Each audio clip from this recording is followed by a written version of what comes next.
There's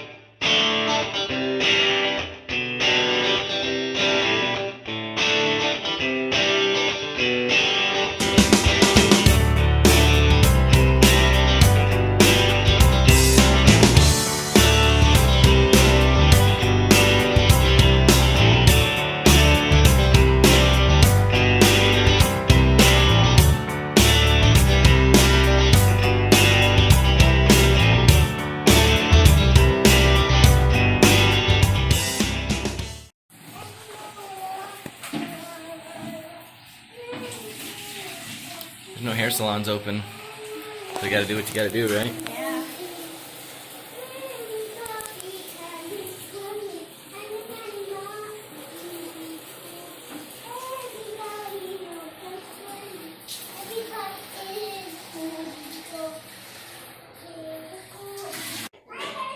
I'm gonna have white hair by the time I'm 50. This time you're 50, you're gonna have white hair. Yeah. Okay, so. Don't cut my shirt. I hope I'm doing this right. You need to cut off like 6 inches, you said? Yeah, let me see. No, like this much? Yeah. Yeah. Okay, I've never done this before. Turn just a little. Oh man. I'm gonna try to do it on my finger. Just start it like that. Under your fingers.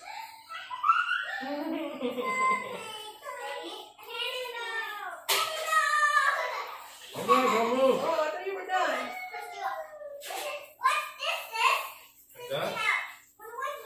No, that's all the thing I know. Yeah. Okay.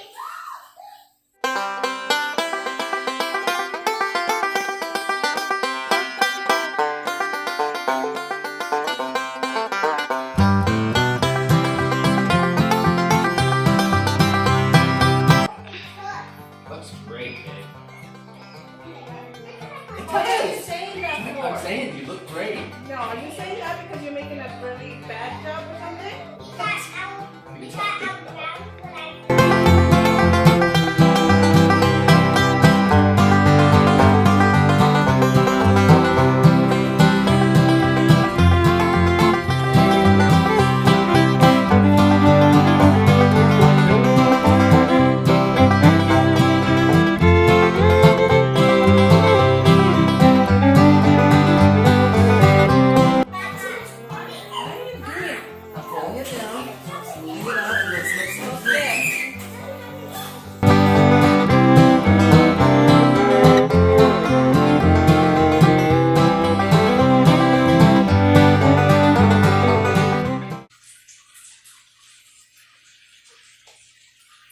I think it looks great. I don't like that sound that you made. So what do you think, Mila? You think I'm hired? Huh? You think that your mom's going to let me do it again? I don't know. I felt like I had no clue what I was doing, and I didn't feel like I cut it very straight, but I told her it looks great, so we'll see over the next couple days if she allows it. But hey, what do you do when all the salons are closed, you know? You get your husband to take care of it for you, right? Mm-hmm. Or mom, which my mom cut my hair. That's true. That's true. Let me see. Turn around. Yeah, I think she did a better job than I did. Yeah. Well, it's another day here in Mexico. Quarantine, not a lot to do. Trying not to go out too much. So the weekend I'm kind of hanging out here in the house doing some projects. Got the old umbrella set up here in the backyard. And I decided to clean out my old ancient home light chainsaw. This was my grandfather's chainsaw. And I don't know, I gotta look it up and see. I think it's from the late 60s or early 70s.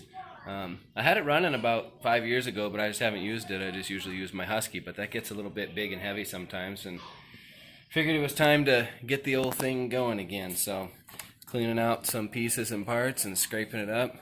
But you can see it's pretty old piece of equipment. It says the lightest saw in famous XL series. It's the XL12 Home Light Blue. This is before they switched to red. I'm getting there. You can actually see the white. Still has some paint on it and everything.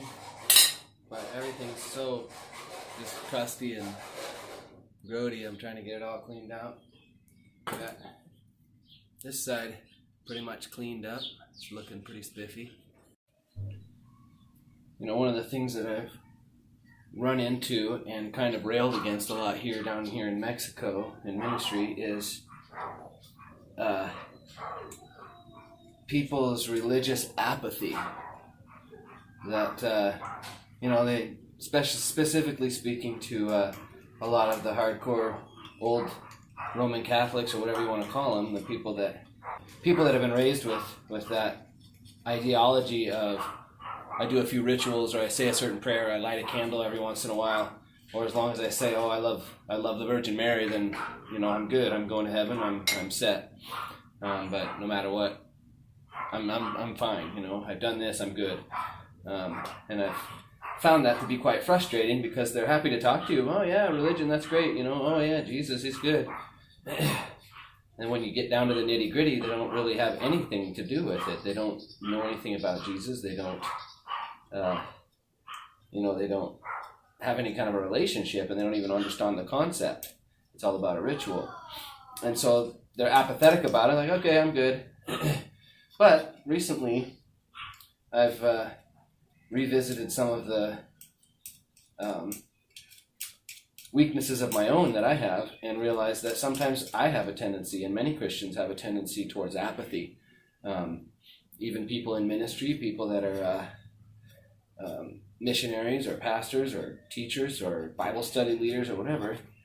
And one of the forms that apathy takes is not being willing to listen to other preachers, not being interested in listening or revisiting things that they've studied before. Even like, I was raised in the church. I was raised in a very a conservative family that was Christian, and we studied the Bible every single day, and we're in ministry and things like that. And so one of the things that did for me, while yes, giving me a lot of Bible knowledge, it also gave me a lot of pride and a lot of feeling of, oh, I already know that. Oh yeah, I remember studying that when I was younger. Or yeah, I've already looked at that. I believe that. And then I don't want to revisit things or hear someone else's opinion necessarily, because, oh, I've already come to my own conclusions, or I've had a revelation from the Lord on that many years ago, and I don't really need to study it. And that's dangerous, because that's how you easily get led astray, and that's one of the reasons I think that being in fellowship is so important. Being in church, being in fellowship with other believers and actually discussing stuff. And so, what, sweetie? Can we play your soccer ball? Sure. In here? Out here. Okay. But I guess I'll have to turn off my camera for now. So, the great words of wisdom will have to wait.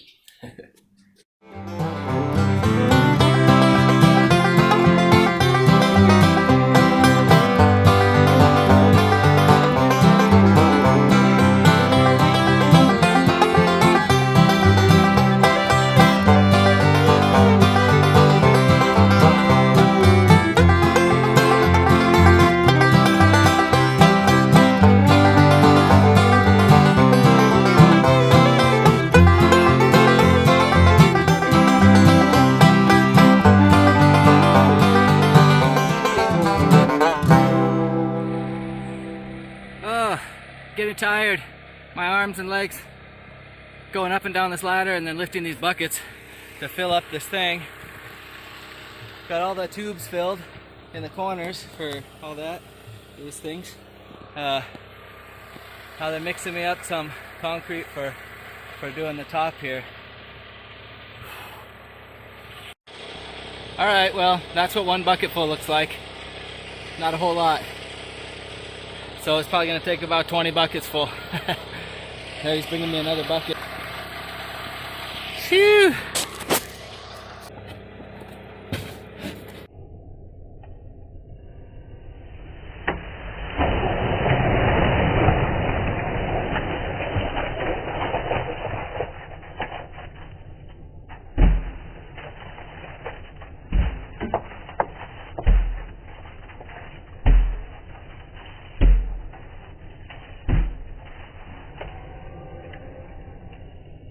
Oh, we were really hoping to get this other part done, the roof poured over here, but because of the some circumstances and the danger to introducing people from outside to this area, danger to the indigenous people of them catching it, the police are stationed at the dam and they wouldn't let us bring them in. So I guess the roof is going to have to wait till next year. We don't know why God allowed this to happen. A lot of people are wondering about that, but we do what we can do.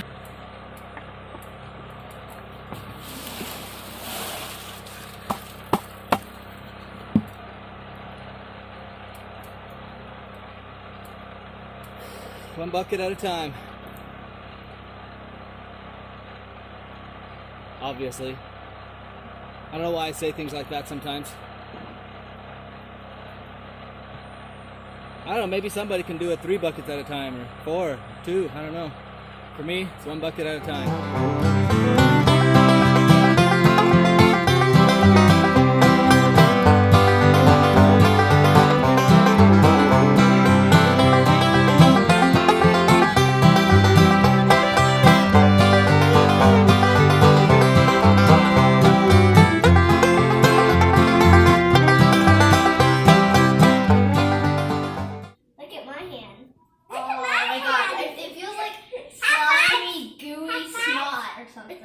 Oh, your hand feels all slimy. It feels all soapy and slimy. Oh, you too, Ariana. It's all slimy. Here, look. I think I can make a bubble. Look, my hands are stuck together. Sort of. Oh, I made a little. It's kind of messy, though. Yeah. And fun. It's all sticky and dewy and kind of a fail. This one was kind of a fail. But fun. Yeah. Still fun to play with. What'd you do? It's okay. It's okay. That's why we put plastic down. So that way it doesn't ruin our table. It just feels like slimy and gooey and runny. Wait, feel my hand. Oh my gosh. It feels like